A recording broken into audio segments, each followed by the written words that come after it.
প্রশ্নটিতে দেওয়া আছে the graph below shows the number of people below poverty line in from 1995 to 2010.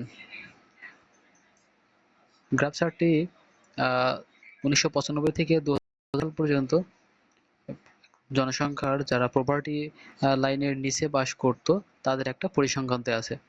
Describe the graph in 150 words. এই গ্রাফটি 150 ওয়ার্ডে করতে হবে। You should highlight and summarize the information. তোমাকে এটা হাইলাইট করতে হবে এবং সামারাইজ করতে হবে। ইনফরমেশন গিভেন, যে ইনফরমেশনটা তোমাকে গ্রাফে দেওয়া আছে সেই ইনফরমেশন অনুযায়ী তোমাকে এটা সামারাইজ করতে হবে। তো এখানে প্রথম যে সেন্টেন্সটি আমি রেখেছি দ্য গ্রাফ শোস, এর প্রথম সেন্টেন্সটা হুবহু আমাদের এই প্রথম সেন্টেন্স থেকে নিয়েছি যাতে তোমাদের গুলিয়ে না যায় বা বুঝতে সুবিধা হয়, কোনো মিসিং না হয় সেখান থেকে। The graph shows the number of people below poverty line. The graph below shows, এখানে যেটা আছে এখানে সেটা আছে, জাস্ট বিলো ওয়ার্ডটা এখানে নাই। ওকে, তাহলে কি হলো? The graph shows the number of people below poverty line from 1995 to 2010. At first, এবার তোমরা প্রথম থেকে শুরু করো। প্রথম এই সেন্টেন্সটা লিখলে, লেখার পরে এখন আমাদের গ্রাফ লেখা শুরু। প্রথম যে ওয়ার্ডটা লিখবে, যে গ্রুপ ওয়ার্ডটা লিখবে সেটা হচ্ছে অ্যাট ফার্স্ট, প্রথমে। অ্যাট ফার্স্ট মানে প্রথমে। At first the graph shows, প্রথমে গ্রাফটি আমাদের দেখাচ্ছে ইন 1995, 1995 সালে, অবশ্যই সালের পূর্বে ইন দিবে। In 1995 the number of people, লোকের সংখ্যা বিলো পভার্টি লাইন, যারা দরিদ্র সীমার নিচে বাস করে, এটা কিন্তু এখান থেকে নিয়ে আসা হয়েছে। বিলো পভার্টি লাইন, এটা তোমাদের পরীক্ষায় যে প্রশ্ন থাকবে সেখানে থাকবে। তাহলে কি হলো?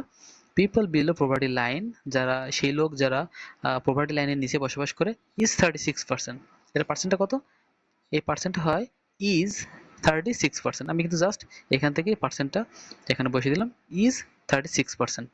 তাহলে 1995 সালে জনসংখ্যা প্রায় 36% লোক পভার্টি লাইনের নিচে বসবাস করত। ওকে, তাহলে আমাদের প্রথম যে চার্টটা এটা কিন্তু আমাদের বর্ণনা করা হয়ে গেল। এবার আমরা যাব পরবর্তীতে। পরবর্তী that means in the next. Okay, তাহলে পরবর্তীতে যখন যাব আমরা বলবো কি in the next. Okay, in the next there is sharp increase. যেহেতু প্রথমটার থেকে দ্বিতীয়টা অনেকটা বেশি, একটু বেশি না, অনেকটা বেশি, তাই আমরা এখানে ব্যবহার করলাম শার্প ইনক্রিজ। ওকে, যদি জাস্ট অল্প বেশি হতো তাহলে আমরা বলতাম ইনক্রিজ। তোমরা জানো যখন বৃদ্ধি পায় তখন আমরা বলি ইনক্রিজ, আর যখন কমে যায় তখন বলি ডিক্রিজ। তো যেহেতু এখানে খুব দ্রুত গতিতে বেড়েছে তাই আমরা এটা বললাম শার্প ইনক্রিজ। হ্যাঁ, মানে বেশি বৃদ্ধি পাওয়া। In the number of people below the poverty line, পরবর্তী যে গ্রাফটি আছে সেটাতে এটি খুব দ্রুত গতিতে পভার্টি লাইনটা বৃদ্ধি পেয়েছে। দ্য গ্রাফ শোস, এই যে গ্রাফটা তার মানে 2003 সালের যে গ্রাফটা, in 2003 the number of people below the poverty line. তাহলে এই সেন্টেন্সটা কোথা থেকে আসলো?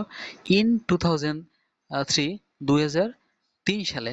এটা কিন্তু প্রথমে লিখে নিলাম যেহেতু আমরা নেক্সট দ্বিতীয়টা আলোচনা করছি, তাই ইন 2003।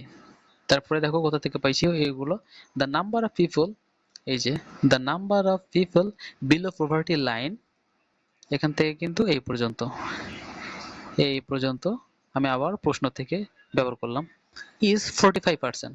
এটার সংখ্যাটা হচ্ছে 45%। সো সুতরাং in the graph we see, তাই আমরা এই গ্রাফে দেখতে পাই, উই সি আমরা দেখতে পাই, সো সুতরাং ইন দ্য গ্রাফ, এই গ্রাফে উই সি আমরা দেখতে পাই ফ্রম 1995 টু 2003। ওকে, এই দুইটার ভিতরে কিন্তু কম্পেয়ার করছি।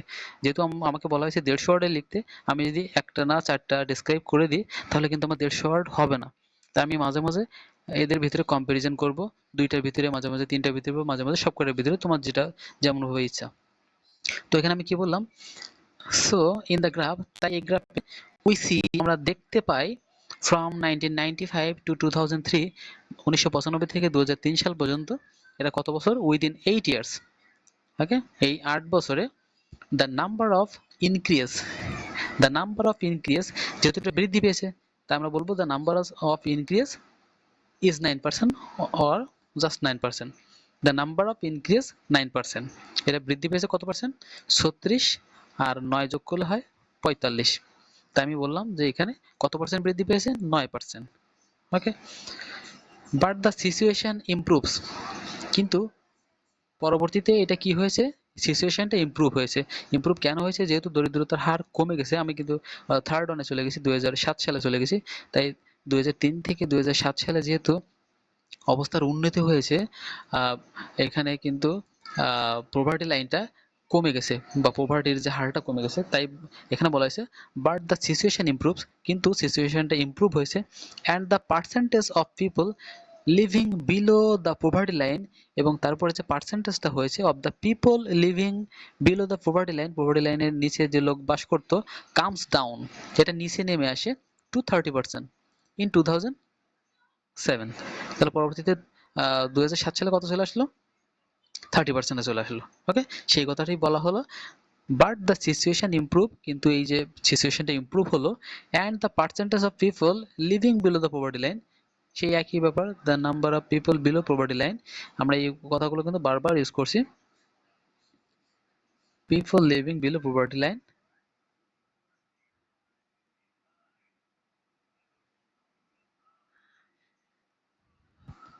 টু, এটা কত আসলো? 30% ইন 2007। এগেইন, যেহেতু আমরা আবার আরেকটা বর্ণনা করব, আমরা ইন দ্য নেক্সট ইউজ করতে পারতাম, কিন্তু ইন দ্য নেক্সট বারবার ইউজ করলে কেমন শোনাবে, তাই আমরা পরবর্তী আরেকটা যখন ডেসক্রাইব করতে যাব তখন ইন দ্য নেক্সটের পরিবর্তে আমরা এগেইন, মানে আবার। দ্য গ্রাফ শোস, আবার এই গ্রাফটি আমাদেরকে দেখাচ্ছে from 2003 to 2007, within 4 years the number drop, আবার কি দেখাচ্ছে? আবার দ্য গ্রাফ শোস, এই গ্রাফটি দেখাচ্ছে ফ্রম 2003 টু 2007, 2003 সাল থেকে 2007 সাল পর্যন্ত, উইথিন 4 ইয়ার্স, এই 4 বছরে, দ্য নাম্বার ড্রপ টু 15%, এই নাম্বারটা কমে গেছে 15%। আগে ছিল 45%, পরে হলো 30%, তাহলে এটা কমে হয়ে গেল 15%, কমে 45% থেকে 15% কম হয়ে এটা এসে দাঁড়ালো 30%-এ। তাই আমরা এখানে বললাম from 2003 to 2007, within 4 years, the number drops to 15%, and this is surely a huge improvement. তাই আমরা এটা নিশ্চিতভাবে বলতে পারি, শিওরলি নিশ্চিতভাবে বলতে পারি, a huge improvement, এটা একটা খুব বড় একটা উন্নয়ন। ফাইনালি, ওকে, এখন আমরা ফাইনাল স্টেপটা আলোচনা করব। Finally there is also a slight decrease of over the next 3 years.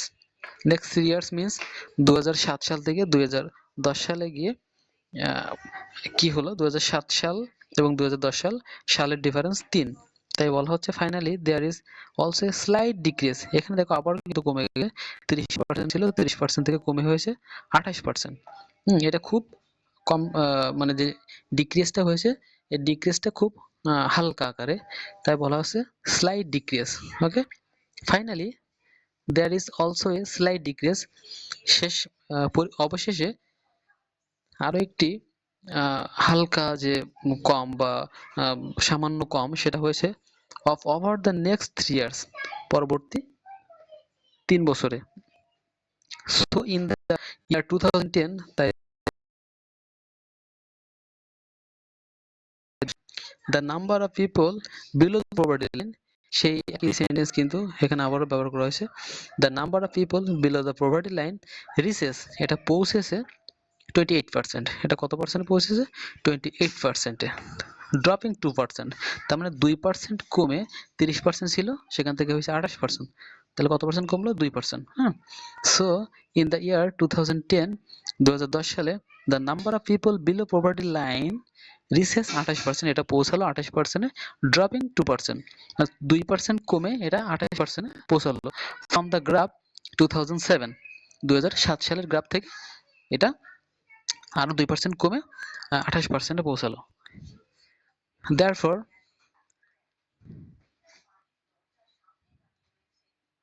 Therefore, সুতরাং a detailed study of the graph gives us a positive picture of the poverty line of Bangladesh. সুতরাং এই detail study আমরা পুরোটা study করে of the graph, এই গ্রাফটি gives us আমাদেরকে দিল এ পজিটিভ পিকচার, একটা পজিটিভ ছবি বা ইমেজ আমাদেরকে দিল of the poverty line of Bangladesh, বাংলাদেশের পভার্টি লাইনে যে উন্নতি হয়েছে এই জন্য আমাদের একটা পজিটিভ পিকচার দিল।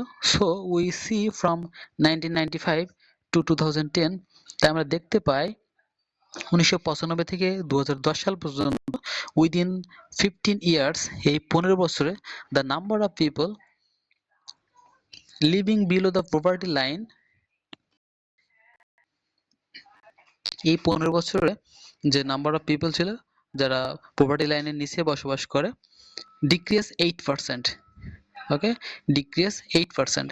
কিভাবে 8%? 1995 সালে ছিল 36 এবং 2010 সালে এসে হলো 28%। এর ভিতরে উত্থান পতন হয়েছে, তবে 1995 থেকে 2010 সালের ভিতরে ব্যবধানটা হয়েছে 8%, which is surely a great sign to the way of development. এটা নিশ্চিতভাবে বলা যায় একটা ডেভেলপমেন্টের একটা সুযোগ বা একটা চিহ্ন। ওকে।